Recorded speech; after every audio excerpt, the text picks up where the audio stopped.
anak-anak, jumpa lagi dengan saya, Bu Gusti Ayu Putu Sri Mahadewi dalam pembelajaran Bahasa Indonesia.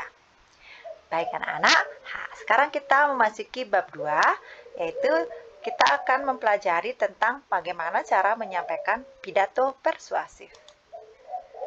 Nah, anak-anak, tentunya kalian sering mendengar pidato atau menonton orang-orang yang berpidato. Nah, pidato itu apa sih? Pidato atau orasi itu merupakan kegiatan berbicara untuk menyampaikan suatu hal di depan umum.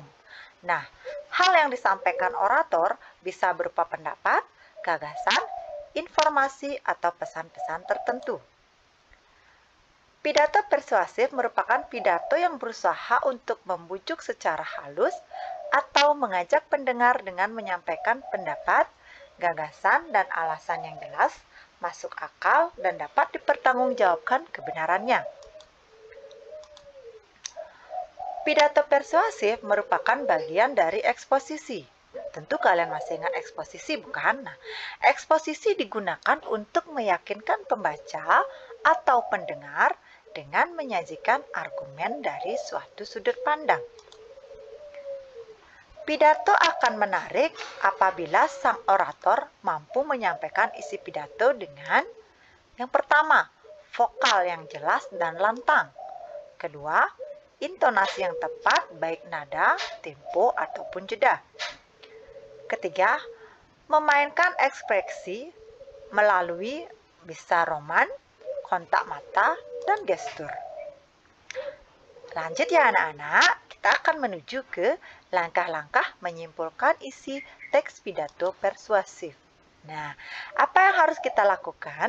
Yang pertama, kalian harus mendengarkan atau menyimak isi pidato. Kedua, menentukan topik pidato. Lanjut, mencatat butir-butir penting dalam pidato dan menyimpulkan gagasan, pandangan, atau pesan dalam pidato. Adapun cara memersuasi sebuah pidato persuasif pertama, yaitu adalah menggunakan etika. Nah, pendekatan yang digunakan adalah pendekatan etika. Kemudian, menggunakan gugah perasaan audiens melalui emosi. Lanjut logika, buatlah pidato tersebut secara masuk akal. Lanjut kita akan menuju ke struktur isi pidato persuasif. Nah, pidato persuasif ini terdiri atas 3 bagian. Yang pertama ada disebut dengan pernyataan posisi, yang kedua ada disebut dengan tahapan argumen, dan yang ketiga disebut dengan penguatan pernyataan posisi. Nah, pidato persuasif termasuk ke dalam teks eksposisi di mana teks eksposisi umumnya dimulai dengan suatu pendahuluan pernyataan posisi yang diberikan pendapat atau sudut pandang pengarang atau argumen. Bagian berikutnya memiliki serangkaian argumen logis yang meyakinkan audiens mengapa posisi itu diambil.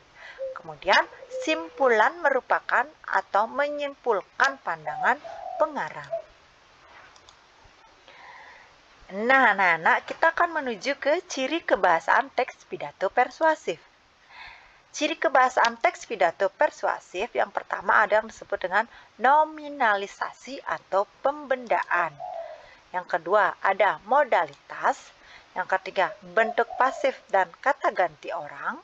Selanjutnya kosakata emotif, kosakata bidang ilmu atau istilah, dan sinonim.